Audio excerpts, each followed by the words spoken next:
إن الحمد لله نحمده ونستعينه ونستغفره ونعوذ بالله من شرور أنفسنا ومن سيئات أعمالنا. من يهده الله فلا مضل له ومن يضلله فلا هادي له. أشهد أن لا إله إلا الله وحده لا شريك له. أشهد أن محمدا عبده ورسوله. يا أيها الذين آمنوا اتقوا الله حق تقاته ولا تموتن إلا وأنتم مسلمون. يا أيها الناس اتقوا ربكم الذي خلقكم من نفس واحدة وخلق منها زوجها وبث منهما رجالا كثيرا ونساء واتقوا الله الذي تساءلون به والأرحام إن الله كان عليكم رقيبا. يا أيها الذين آمنوا اتقوا الله وقولوا قولا سديدا يصلح لكم أعمالكم ويغفر لكم ذنوبكم ومن يطع الله ورسوله فقد فاز فوزا عظيما. أما بعد فإن خير الحديث كتاب الله وخير الهدي هدي محمد صلى الله عليه وسلم وشر الأمور محدثاتها وكل محدثة بدعة وكل بدعة ضلالة وكل ضلالة في النار. فأعوذ بالله السميع العليم من الشيطان الرجيم. بسم الله الرحمن الرحيم. لقد صدق الله رسوله الرؤيا بالحق لتدخلن المسجد الحرام إن شاء الله آمنين محلقين رؤوسكم ومقصرين لا تخافون. معزز سامعین، اللہ تعالیٰ کے فضل و کرم سے ہم مسجد میں بیٹھے ہوئے ہیں اور آپ قابل مبارک بات ہے کہ ایک دینی درس، ایک دینی حلقہ اور اسی طرح اس مجلس میں آپ بیٹھے ہوئے ہیں جہاں پر رحمت کے فرشتوں نے آپ کو ڈھانپ لیا ہے۔ یہ اللہ تعالیٰ کی خاص خصوصیت اور خاص رحمت ہوتی ہے ان مجلسوں سے جہاں آدمی علماء سے جڑتا ہے اور دین علم سیکھتا ہے۔ ویسے تو شریعت اسلامیہ میں عصری تعلیم پڑھنا منع نہیں ہے، عصری تعلیم حاصل کرنا منع نہیں ہے، اس پر بھی ابھارا گیا ہے، لیکن جو رحمت کے فرشتے ڈھانپتے ہیں خاص وہ دینی مجالس کے لیے ہے، جہاں اللہ اور اس کے رسول کی بات ہوتی ہے، جہاں آدمی ڈائریکٹ دینی علم پڑھنے کے بعد اللہ کی معرفت حاصل اسے ہوتی ہے اور اسے ایسا احساس ہوتا ہے کہ میرا تعلق میرے رب سے جس نے مجھے پیدا کیا ہے، میرا خالق، اس سے میرا تعلق مضبوط ہو رہا ہے۔ ویسی صورت میں رحمت کے فرشتے ڈھانپ لیتے ہیں اور اللہ تعالیٰ اپنے یہاں ایسے لوگوں کا ذکر کرتا ہے فرشتوں کے یہاں، تو اس سے بڑے شرف کی بات اس مجلس کے لیے کیا اور ہو سکتی ہے۔ تو بہرحال آج کے درس کے لیے ہم نے جو موضوع کا انتخاب کیا ہے وہ ہے خوابوں کی تعبیر یا خوابوں کے سلسلے میں کچھ احکام و مسائل۔ اس لیے کہ بسا اوقات دیکھا جاتا ہے کہ کچھ لوگ پریشان رہتے ہیں، چونکہ خواب ہر کسی کو پڑھتے ہیں، ہر کسی کو خواب آتے ہیں، کچھ لوگ اس کی تعبیر کے سلسلے میں پریشان رہتے ہیں۔ اور یاد رکھیے خوابوں کی تعبیر کا علم ہر آدمی نہیں رکھتا، اور آپ یہ بھی نہ سمجھیں چونکہ اس موضوع پر میں بیان کر رہا ہوں تو مجھے بہت زیادہ علم ہے خوابوں کی تعبیر کے سلسلے میں، ایسا بھی نہیں ہے، یہ بھی غلط فہمی مت پالیے۔ یہ بہت کم لوگ ہوتے ہیں، بزرگ علماء ہوتے ہیں، بڑے علماء ہوتے ہیں، کبار علماء ہوتے ہیں، سلفی علماء ہوتے ہیں جو قرآن و حدیث کی روشنی میں بات کرتے ہیں۔ میں صرف آپ کو آج کے درس میں بنیادی باتیں ذکر کروں گا تاکہ آپ پریشان نہ ہوں، چونکہ کہ ہوتا کیا ہے، خواب بسا اوقات پڑتا ہے کہ انسان کو خواب کی تعبیر نہیں پتہ چلتی اور ہر کسی سے وہ پوچھنے لگ جاتا ہے۔ جب ہر کسی کو وہ پوچھنے لگتا ہے، ہر کوئی آدمی اپنے نظریے کا جواب دیتا ہے، جس کی وجہ سے آدمی پریشان رہتا ہے۔ اور چونکہ یہ مسئلہ دوسرے دینی مسائل سے زیادہ پریشان کن کیوں ہوتا ہے؟ اس لیے کہ ہو سکتا ہے خواب میں وہ دیکھتا ہے کہ کسی کا ایکسیڈنٹ ہو گیا اپنے عزیز کے، تو اس کے ذہن میں زیادہ تر یہ سوالات اور خیالات آتے ہیں کہ کہیں میرے ساتھ کوئی حادثہ نہ ہو جائے صبح میں، ایسے اس طرح کی اس کی ذہنی کیفیت ہو جاتی ہے اور اس طرح وہ ذہنی انتشار کا سبب بن جاتا ہے اس کے لیے۔ اس لیے ہم نے مناسب سمجھا کہ خوابوں کی تعبیر کے سلسلے میں کچھ بنیادی باتیں آپ کے سامنے رکھے جائیں۔ سب سے پہلے ایک حدیث ہے جو بخاری کی روایت ہے، اللہ کے رسول صلی اللہ علیہ وسلم نے بیان فرمایا، لم یبقى من النبوۃ الا المبشرات قالوا وما المبشرات قال الرؤیا الصالحہ۔ اللہ کے رسول صلی اللہ علیہ وسلم نے بیان فرمایا کہ نبوت میں کوئی چیز باقی نہیں رہ گئی، اس لیے کہ نبوت کے سلسلے کو اللہ کے رسول نے ختم کر دیا، الا المبشرات، سوائے کچھ خوشخبریوں کے۔ قالوا، صحابہ نے پوچھا اللہ کے رسول وہ ومل مبشرات، وہ خوشخبریاں کیا ہیں؟ تو اللہ کے رسول نے جواب دیا الرؤیا الصالحہ، نیک خواب جو ایک مومن کو پڑھتے ہیں یہی اس کے حق میں خوشخبری ہوتی ہے۔ رہا حمد و ثنا کے بعد ایک آیت ہم نے آپ کے سامنے سورہ فتح کی پڑھی ہے، اس آیت کریمہ میں اللہ تعالیٰ نے کیا بیان فرمایا؟ اس آیت کریمہ میں اللہ تعالیٰ نے بیان فرمایا لَقَدْ صَدَقَ اللَّهُ رَسُولَهُ الرُّؤْيَا بِالْحَقِّ، کہ اللہ تعالیٰ نے اپنے رسول کا خواب کو سچ کر بتلایا حق کے ساتھ۔ لَتَدْخُلُنَّ الْمَسْجِدَ الْحَرَامَ إِنْ شَاءَ اللَّهُ آمِنِينَ، ضرور بضرور اگر اللہ چاہے تو تم امن و امان کے ساتھ مسجد حرام میں داخل ہوگے، محلقین حلق کرواتے ہوئے، ومقصرین اور قصر کراتے ہوئے، لا تخافون تم گھبراؤ نہیں۔ یہ اللہ کے رسول کو خواب آیا کہ خواب میں اللہ کے رسول صلی اللہ علیہ وسلم نے دیکھا کہ اپنے تمام صحابہ کو لے کر اللہ کے رسول حالت احرام میں عمرہ کے لیے جا رہے ہیں۔ یہ خواب اللہ کے رسول نے صحابہ کے سامنے رکھا۔ ظاہر سی بات ہے مسلمانوں کی صفوں میں کچھ منافقین بھی موجود تھے، تو یہ خواب انہوں نے بھی سنا۔ اب کیا ہوا کہ 6 ہجری میں صحابہ اور اللہ کے رسول احرام کی حالت میں عمرہ کرنے کے لیے گئے، تو ظاہر سی بات ہے مشرکین مکہ نے انہیں گھیر لیا اور عمرہ کرنے کے لیے نہیں دیا گیا، اجازت نہیں دی گئی۔ اور یہ فطری چیز ہے کہ مدینہ سے آ رہے مکہ، اور مکہ چھوڑ کر یہ لوگ گئے تھے، چونکہ مکہ میں ان لوگوں کو ستایا جا رہا تھا، مسلمانوں کو تکلیفیں دی جا رہی تھی۔ اب ایک انسان کی فطرت ہوتی ہے کہ اس کے یہاں سے جب جایا جاتا ہے یا اس کا وطن جب چھوڑا جاتا ہے تو دل میں بغض، عداوت اور بدلے کی جو ایموشنز ہوتے ہیں وہ جاگ جاتے ہیں۔ تو مشرکین مکہ نے سمجھا یہاں ہم یہ ستا رہے تھے، اور یہ ہجرت کر کے مدینہ چلے گئے، وہاں انہوں نے جا کر حکومت کو اسٹیبلش کیا، لہٰذا اب یہ بہترین موقع ہے کہ ان کو جھگڑا جائے۔ تو اس طرح ان کی سوچ تھی، اور انہوں نے کیا کیا، صحابہ کو روک لیا، اللہ کے رسول کو روک لیا کہ عمرہ نہیں کریں گے۔ تو یہی وہ واقعہ ہے 6 ہجری کا، سیرت کی کتابوں میں آپ پڑھتے ہیں یا سنتے ہیں، علماء کے دروس اور بیانات خطبات میں، صلح حدیبیہ جسے کہتے ہیں، جہاں مسلمانوں اور کافروں کے درمیان کمپرومائز ہوا۔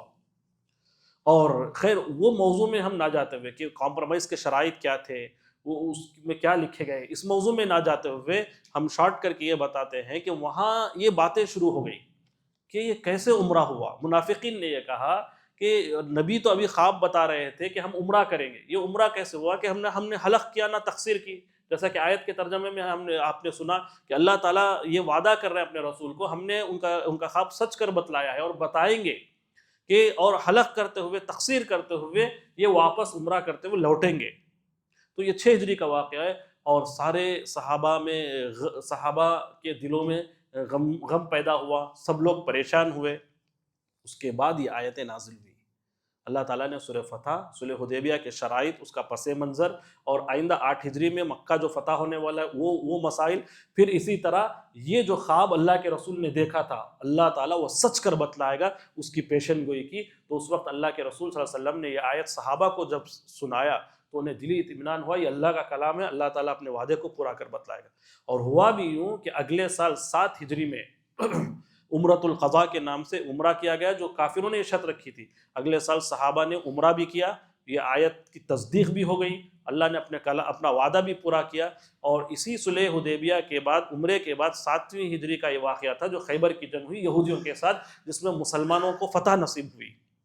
تو بہرحال اللہ تعالیٰ نے انبیاء کے سیاق میں خوابوں کی جو تعبیر ذکر کی ہے، خوابوں کے جو مسائل ذکر کیے، اس میں ایک مشہور واقعہ جو عید الاضحیٰ کے موقع پر عام طور پر آپ سنتے رہتے ہیں کہ حضرت ابراہیم اور اسماعیل علیہ السلام کے حوالے سے، جو اسماعیل علیہ السلام کو ذبح کرنے جا رہے تھے، اس سلسلے میں پس منظر کیا ہے، ابراہیم علیہ السلام نے اپنے بیٹے اسماعیل کو کیا بولا، انی اذبحک فانظر ماذا تری، اے بیٹے میں تمہیں دیکھ رہا ہوں کہ خواب میں تمہیں ذبح کر رہا ہوں، فانظر ماذا تری، بتاؤ تمہاری رائے کیا ہے۔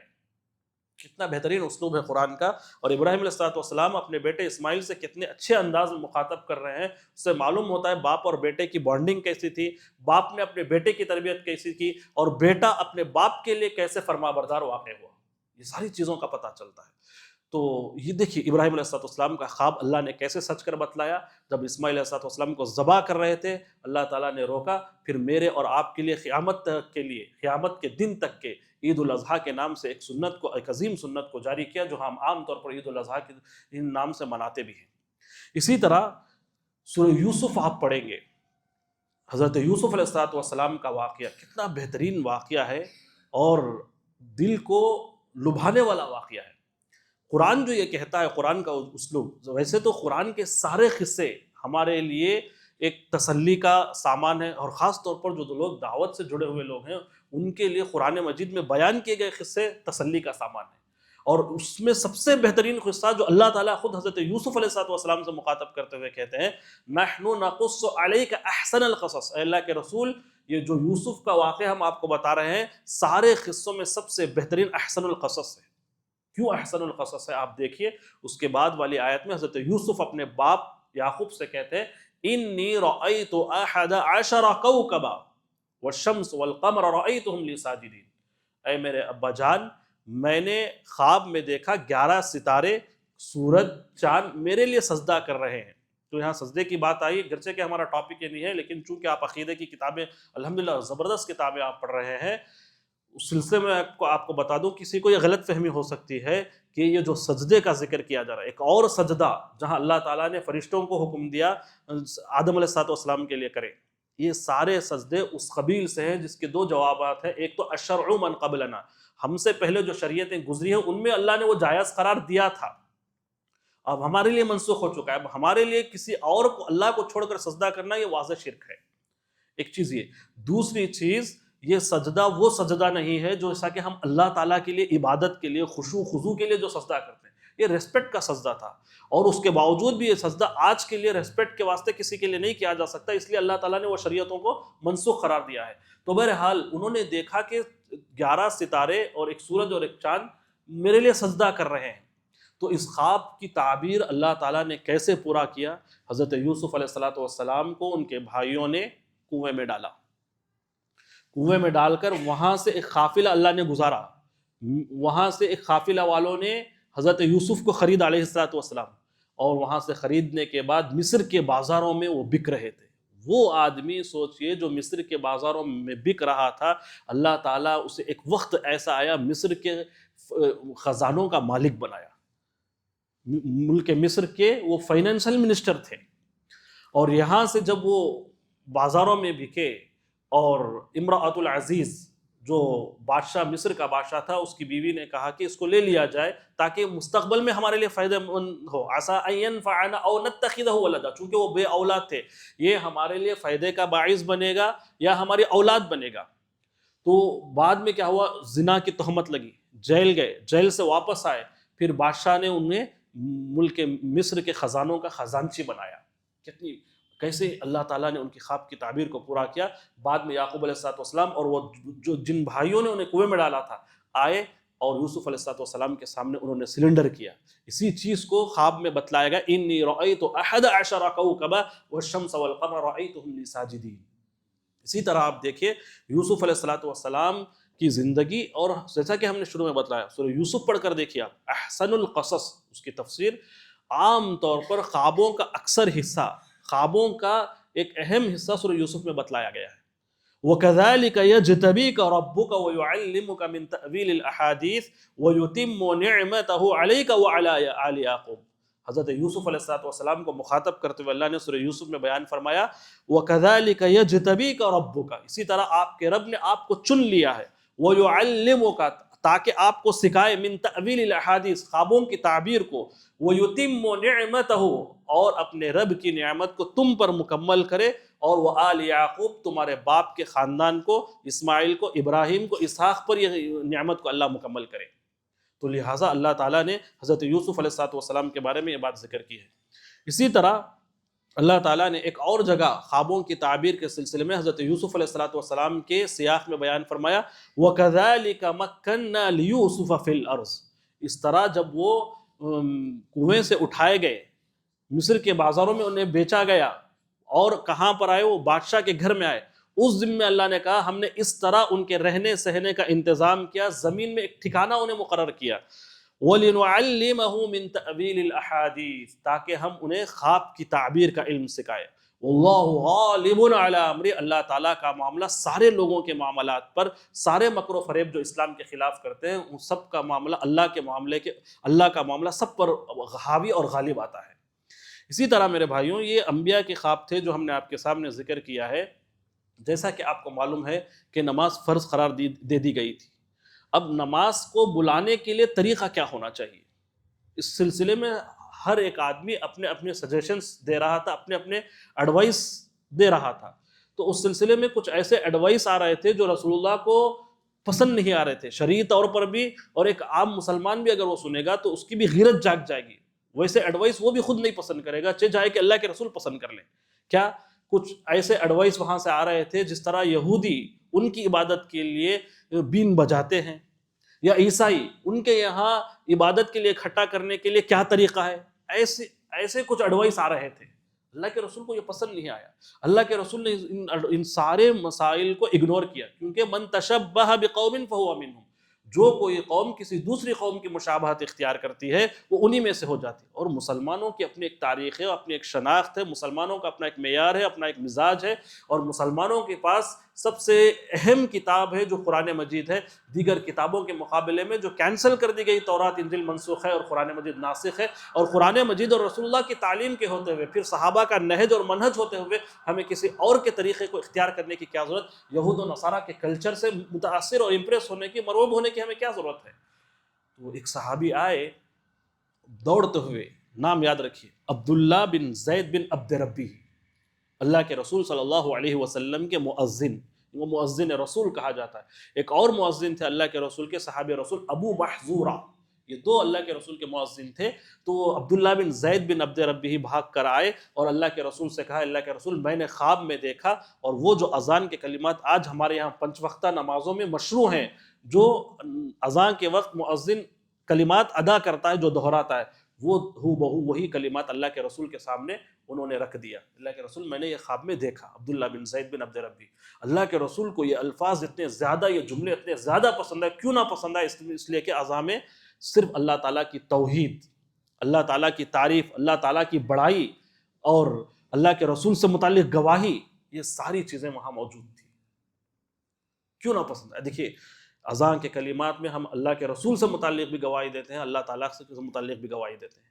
چونکہ آپ عقیدے کی کتابیں پڑھ رہے ہیں، یاد رکھیے صرف اللہ پر ایمان رکھنا کافی نہیں ہے. اللہ پر ایمان لانے کے ساتھ ساتھ رسولوں پر ایمان.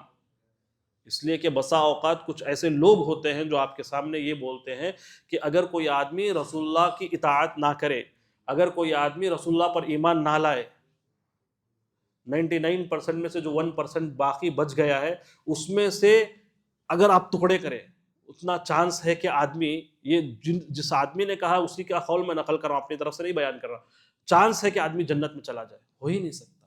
قرآن کی آیتیں دیکھیے، ابھی ہم نے حمد و ثنا پڑھا، پھر جمعہ کے خطبے میں آپ سنتے ہیں مَن یُطِعِ الرَّسُولَ فَقَدْ أَطَاعَ اللَّهُ، جس نے رسول کی اطاعت کی گویا اس نے اللہ تعالیٰ کی اطاعت کی. اللہ تعالیٰ کی معرفت کس کے تھرو ہمیں حاصل ہوتی ہے؟ انبیاء کے. اگر آپ انبیاء کو نظر انداز کریں گے، اس دور میں یہ کہیں گے 2025 کے مطابق یہ نیو جنریشن آنے والی ہے کہ ان لوگوں کا مزاج ہم ایسے بنائیں گے کہ نئے زمانے کے حساب سے وہ پرانے لوگ فٹ نہیں ہوتے. ہر دور میں ہمارا مذہب اسلام ایسا ہے جو ہر دور میں پڑھنے والا چاہیے، اسلام کو سمجھنے والا چاہیے، ہر دور میں فٹ ہوتا ہے. دیکھیے، خوابوں کی تعبیر ہم جو ذکر کر رہے ہیں اس کا بھی مقصود یہ ہے کہ لوگ سمجھتے ہیں کہ خوابوں کی تعبیر کے سلسلے میں اتنی بات شریعت اسلامیہ میں نہیں بیان کی گئی. ایسا نہیں ہے.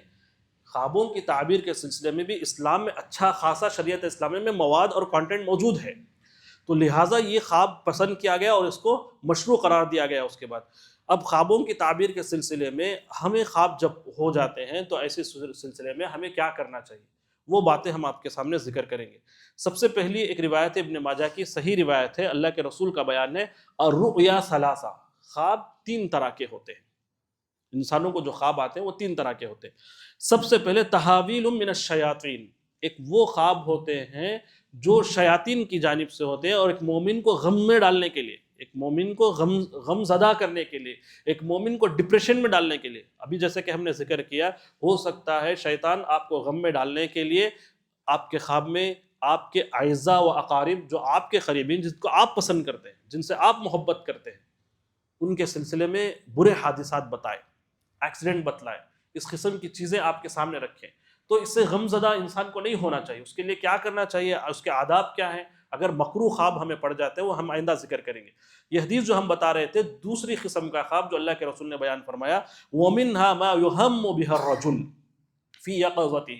بسا اوقات کیا ہوتا ہے کہ دن میں کچھ ایسی چیزیں ہم دیکھتے ہیں یا بار بار بولتے ہیں حالت بیداری میں، یا ہمارے تھاٹس زیادہ تر کیا ہوتے ہیں، ہمارا سوچنے کا طریقہ کیا ہوتا ہے، اور کن لوگوں سے ہم گفتگو کرتے ہیں، کس کے بارے میں زیادہ گفتگو کرتے ہیں۔ عام طور پر خواب میں بھی وہی چیز آتی ہے، اس کی بھی کوئی حیثیت اور حقیقت نہیں ہے، انسان کے اپنے تھاٹس ہوتے ہیں، اس کی اپنی سوچ ہوتی ہے۔ اسی طرح تیسری چیز، وَمِنْهَا جُزْءٌ مِّن 46 مِّنَ النُّبُوَّۃِ، روایت کو علامہ البانی نے صحیح قرار دیا ہے کہ تیسرا خواب اور رؤیا الصالحہ ایک نیک خواب ہوتا ہے جو مومن کے حق میں، جس کو ابھی آپ نے سنا مبشرات میں شمار کیا گیا ہے، خوشخبریوں میں، یہ نبوت کا 46واں حصہ ہوتا ہے۔ ایک مومن کا خواب جو نیک خواب ہوتا ہے، نبوت کا 46واں حصہ ہوتا ہے جو اللہ تعالیٰ پورا کر کے بتلاتا ہے۔ اسی طرح میرے بھائیوں، ایک اور روایت میں اللہ کے رسول نے صحیح مسلم میں بیان فرمایا ہے، الرؤیا ثلاثہ، کہ خواب 3 طرح کا ہوتا ہے۔ فالرؤیا الصالحہ بشری من اللہ، کہ ایک نیک خواب اللہ تعالیٰ کی جانب سے خوشخبری ہوتی ہے ایک مومن کے لیے۔ ورؤیا تحزین من الشیطان، اور ایک برا خواب شیطان کی جانب سے ہوتا ہے اور یہ مومن کو غمزدہ کرنے کے لیے ہوتا ہے۔ اور تیسرا خواب وہ ہوتا ہے جو انسان کے اپنے خیالات ہوتے ہیں۔ اللہ کے رسول فرماتے ہیں فَإِن رَأَى أَحَدُكُم مَّا يَكْرَهُ، ہاں کوئی خواب میں ایسی چیز تم دیکھو جو تمہیں ناپسند ہے، تو ایسے سلسلے میں کیا کرنا چاہیے، فَلْيَقُمْ، کھڑے ہو جائے، فَلْيُصَلِّ، اگر گھبراہٹ زیادہ ہو رہی ہے تو وضو کر کے 2 رکعت نماز پڑھ لے، وَلَا يُحَدِّثْ بِهَا النَّاسَ، لوگوں سے اس معاملے میں گفتگو نہ کریں۔ عام طور پر ہم ایک غلطی کرتے ہیں کہ ہم اپنے جو بھی خواب ہوتا ہے ہر کسی کو ہم بتانے لگ جاتے ہیں۔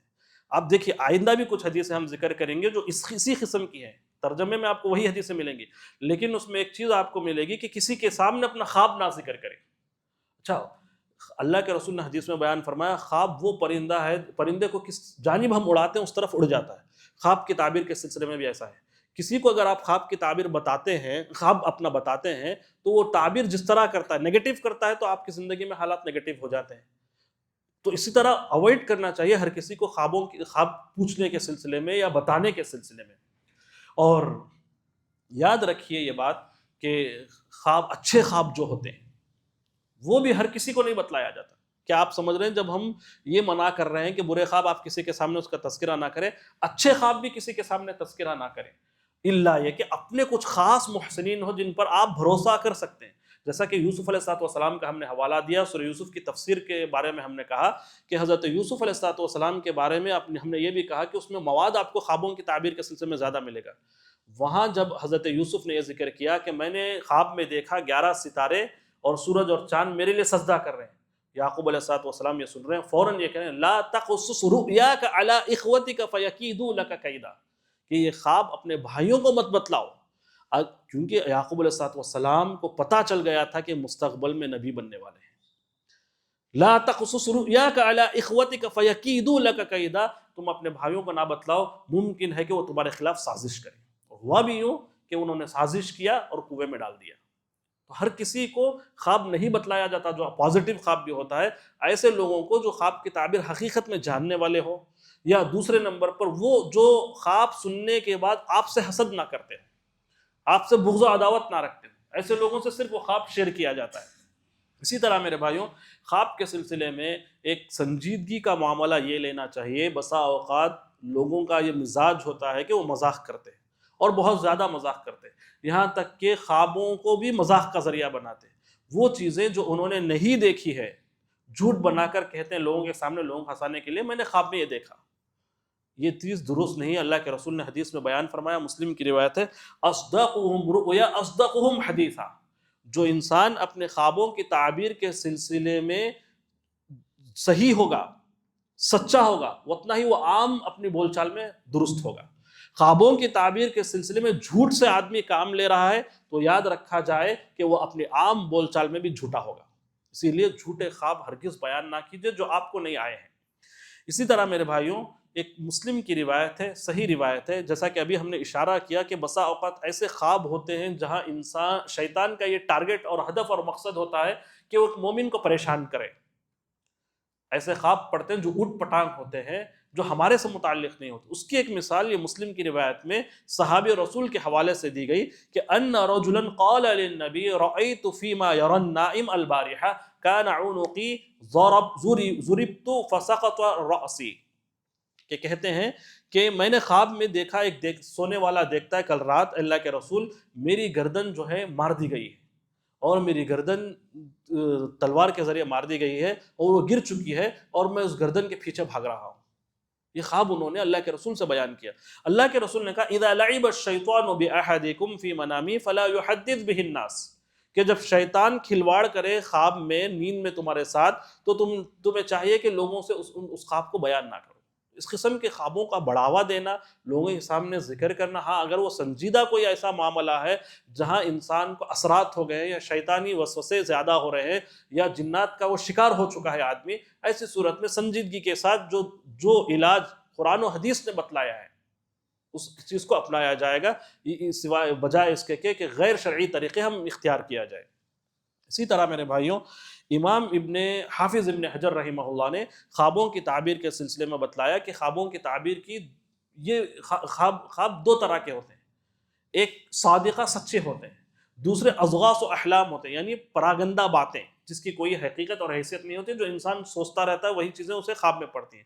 پھر اضغاث و احلام جو ہوتے ہیں، جس پراگندہ باتیں ہوتے ہیں، یہاں وہاں کے منتشر خیالات ہوتے ہیں، انسان کی سوچ ہوتی ہے، اس کی تین قسمیں ہیں۔ ان میں سے کیا ہے؟ ایک تو تلاعب الشیطان، شیطان کھیلتا ہے خوابوں میں تاکہ مومنوں کو غمزدہ کرے، جیسا کہ اللہ تعالیٰ نے سورہ مجادلہ میں بیان فرمایا کہ بسا اوقات ہوتا کیا تھا نبی کریم صلی اللہ علیہ وسلم کے زمانے میں، منافقین مدینہ کے یہودی جو تھے ان سے جا کر کانا پوسی کرتے تھے، گفتگو کرتے تھے۔ وہاں سے کوئی مسلمان گزرتا تو تاکہ مسلمانوں کو ڈاؤٹ میں ڈالا جائے، مسلمان کو گھبراہٹ ہوتی ہے، صحابی کو گھبراہٹ ہوتی ہے کہ کیا ہو رہا ہے، کہ کہیں ایسا تو نہ ہے کہ کسی جنگ کی پلاننگ ہو رہی ہے یا مسلمانوں کے خلاف کوئی محاذ آرائی ہو رہی ہے۔ تو وہ چیزیں اللہ کے رسول کے پاس جا کر ذکر کی جاتی تھی، تو اللہ تعالیٰ نے جواب میں یہ نازل کیا آیتوں کو، سورہ مجادلہ کی سرگوشی کے احکام و مسائل سورہ مجادلہ میں موجود ہیں، لِيَحْزُنَ الَّذِينَ آمَنُوا وَلَيْسَ بِضَارِّهِمْ شَيْئًا إِلَّا بِإِذْنِ اللَّهِ۔ یہ سرگوشی منافقین مدینہ، یہود مدینہ کے ساتھ اس لیے کر رہے ہیں تاکہ مومنوں کو غمزدہ کرے۔ وَلَيْسَ بِضَارِّهِمْ شَيْئًا إِلَّا بِإِذْنِ اللَّهِ، یہ اس کا کچھ بھی مومنوں کو نقصان، صحابہ کو نقصان نہیں ہوگا مگر اللہ کی اجازت سے۔ ایسے یاد رکھیے، جو خواب ایسے پڑھتے ہیں جو شیطان کی جانب سے غم میں آپ کو ڈالنے کے لیے مومن کو ہوتے ہیں، وہ کچھ بھی نقصان نہیں پہنچا سکتے الا یہ کہ اللہ تعالیٰ کی مرضی ہو۔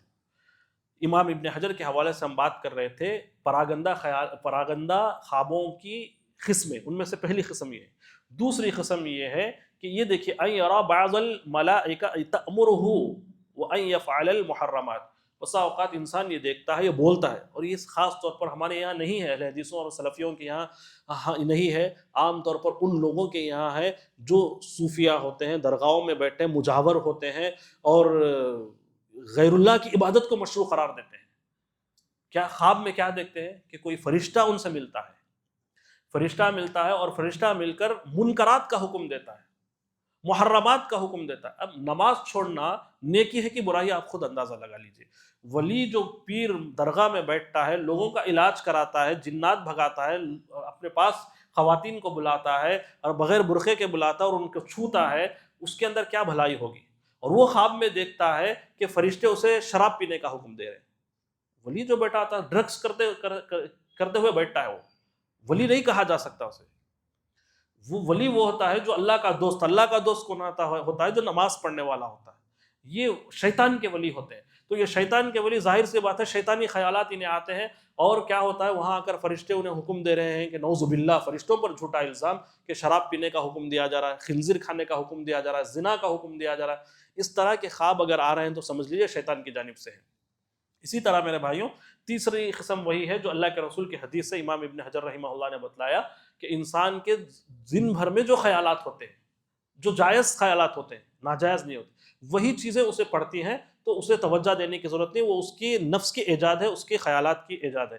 اسی طرح اللہ کے رسول صلی اللہ علیہ وسلم نے بخاری اور مسلم کی روایت میں بیان فرمایا ہے، ابو ہریرہ رضی اللہ تعالی عنہ راوی حدیث ہے، اللہ کے رسول نے بیان فرمایا اذا رأى احدكم رؤيا يحبها فانما هي من اللہ، کہ جب کوئی آدمی کوئی ایسا خواب دیکھتا ہے جو اللہ کی جانب سے ہے، فلیحمد اللہ، تو اس کے آداب کیا ہیں؟ اللہ تعالیٰ کی حمد و ثنا بیان کرے، ولیحدث بها واذا غیر ذلك، اور صرف انہی کے پاس ذکر کرے جن کو وہ پسند کرتا ہے یا جن پر اسے بھروسہ ہوتا ہے، وَإِذَا غَيْرَ ذَلِكَ، ہاں اس کے علاوہ کوئی ایسی چیز، وَإِذَا رَأَى غَيْرَ ذَلِكَ، ایسی چیز دیکھتا ہے جو اسے ناپسند ہے، مِمَّا يَكْرَهُ فَإِنَّمَا هِيَ مِنَ الشَّيْطَانِ، وہ کس کی جانب سے ہے؟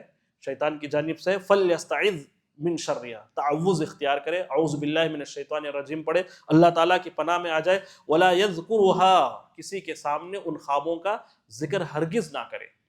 اسی طرح ایک اور مسلم کی روایت ہے، ابو قتادہ رضی اللہ تعالی عنہ راوی حدیث ہے، کہتے ہیں الرؤیا الصالحہ من اللہ، سچے خواب، اچھے خواب یہ مومن اللہ تعالیٰ کی جانب سے ہوتے ہیں، والحلم من الشیطان، اور برے خواب شیطان کی جانب سے ہوتے ہیں، فمن رآ شیئا یکرہہ، کوئی چیز انسان ایسی خواب میں دیکھتا ہے جو اسے ناپسند ہوتی ہے، فلینفث عن شمالہ ثلاثا، تو اپنے لیفٹ طرف 3 مرتبہ وہ تھوکیں۔ 3 مرتبہ تھوکنے سے مراد دیکھیے النفث کا لفظ استعمال ہوا ہے، جو کہ سورۃ الفلق میں بھی یہ لفظ جمع کا لفظ استعمال ہوا ہے۔ یہاں ایک چیز آپ یاد رکھیے، نفس سے مراد تھوکنا، تھوکنے سے کیسا مراد، اور یہی چیز ہمیں اللہ کے رسول کی تعلیمات میں نماز کی حالت میں بھی ملتی ہے۔ تو ایک چیز یاد رکھیے، کسی نے یہ بیان کیا اور یہ چیز یوٹیوب پہ بھی آئی، آپ لوگ شاید دیکھتے ہیں نہیں دیکھتے نہیں معلوم، یا دیکھتے ہیں تو ایسے غیر غلط لوگوں کو فالو مت کیجیے یوٹیوب میں۔ یوٹیوب آج کے دور میں کچرا بن چکا ہے، یہ چیز یاد رکھیے، ہر ایک سے علم حاصل نہیں کیا جا سکتا۔ اللہ نے آپ کو بہت بڑی دولت دی ہے، کہ میں آخری میں بولنے والا تھا، بات آ گئی تو بتا رہا ہوں، اللہ نے آپ کو بہت بڑی دولت دی ہے کہ یہاں آپ بیٹھے ہیں اور کوئی عالم دین آ کر یہاں درس دے کے جاتا ہے، اور اوپر آپ کی نگرانی میں شیخ عبد القدیر عمری ہے، الحمدللہ، اس پر اللہ تعالیٰ کا شکر ادا کیجیے۔ اس کے بعد ان کے تربیت یافتہ لوگ ہیں، ندیم بھائی ہیں، ہمارا سلام بھائی ہیں، ایسے لوگوں کے نگرانی میں آپ ہیں، اللہ کا شکر ادا کیجیے، بجائے اس کے کہ کیسے لوگ ہیں مارکیٹ میں ہر کسی کا بیان سنتے ہیں اور اس کو دین سمجھتے ہیں۔ میں یہاں نام نہیں لوں گا جن لوگوں کا آپ بیان سنتے ہیں، نام لینا نہیں چاہوں گا، لیکن آپ پرسنل میں ملیے، میں آپ کو بیان کروں گا کہ کس کس کا بیان سننا ہے، کس کس کا نہیں سننا ہے۔ تو بہرحال دین ہے یہ۔ دیکھیے یہی مثال عام طور پر آپ شیخ عبد القدیر سے بھی سنیں گے، عام طور پر شیخ عبد القدیر نے اپنے بیانات میں یہ بولا ہے کہ دین ہم کیسے لیتے ہیں، دین کو ہم نے کتنا سستا سمجھ لیا ہے۔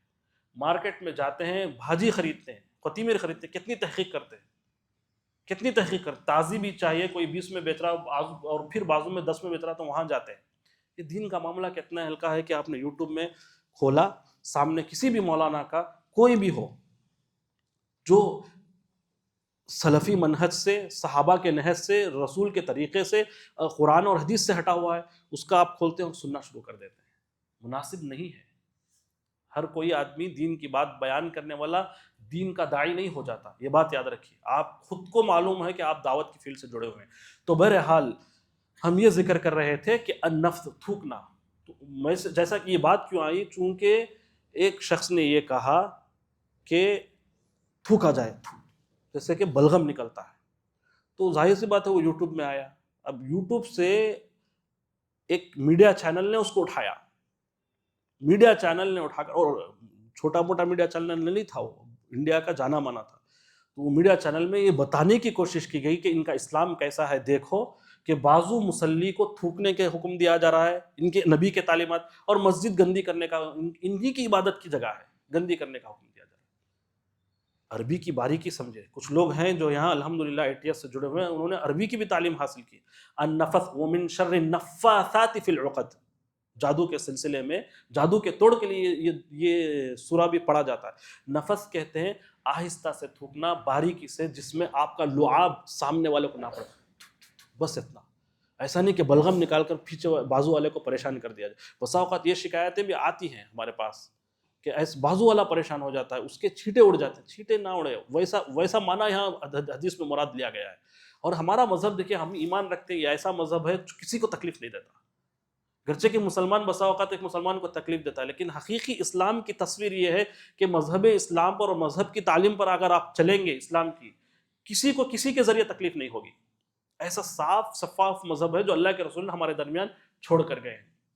تو بہرحال ہم یہ بتا رہے تھے خوابوں کی تعبیر کے سلسلے میں، ایک تو دائیں جانب 3 مرتبہ آہستہ سے تھوکے۔ ایک اور روایت میں آتا ہے کہ اللہ کے رسول نے یہ بیان فرمایا کہ کروٹ بدل لے، جس کروٹ سے وہ سو رہا تھا اگر خواب کوئی ایسا پڑا ہے جو اسے گھبرانے والا ہے، جو اسے پریشان کرنے والا ہے، کروٹ بدل لے اور اور وضو کر لے، ممکن ہو تو وضو کر لے، دعائیں پڑھ لے اور کروٹ بدل کر سو جائے۔ خاص طور پر ان چیزوں میں اس چیز کا خیال رکھے، رات میں سوتے وقت باوضو ہو کر سوئیں۔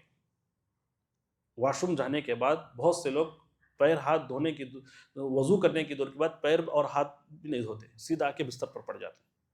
وضو کر کے سوئیں، خیر و برکت ہوگی، اور انشاءاللہ اس طرح فجر کی نماز کے لیے اٹھیں گے۔ تو بہرحال یہ چند چیزیں تھیں خواب کی تعبیر کے سلسلے میں ہم نے آپ کے سامنے ذکر کیا ہے۔ اللہ تعالی ہمیں شیطان کے شر سے محفوظ رکھے۔ اسی طرح میں سب سے پہلے اللہ تعالیٰ کا شکر گزار ہوں، اس کے بعد پوری ATS ٹیم کا شکر گزار ہوں کہ اللہ تعالیٰ نے انہیں یہ توفیق دی کہ آپ کو جوڑ کر رکھے اور انہوں نے ہمیں بلایا۔ اللہ تعالیٰ سے دعا ہے کہ اللہ تعالیٰ آپ کے دعوتی کاموں کو اللہ تعالیٰ قبول فرمائے، اللہ تعالیٰ آپ کو مبارکباد کرے، اور یہاں پر آپ کا بیٹھنا اٹھنا، جیسا کہ شروع میں ہم نے بیان کیا، یہ مجلس کوئی معمولی مجلس نہیں ہے، یہ دینی مجلس ہے، رحمت کے فرشتے اس کو ڈھانپ لیتے ہیں۔ اس اعتبار سے احتساب نیت سے جائزہ کرتے ہوئے اپنے نفس کا بیٹھے، تاکہ یہاں سے اٹھنے کے بعد ہمارے نفس کی اصلاح ہو۔ آمین۔ وآخر دعوانا ان الحمد للہ رب العالمین۔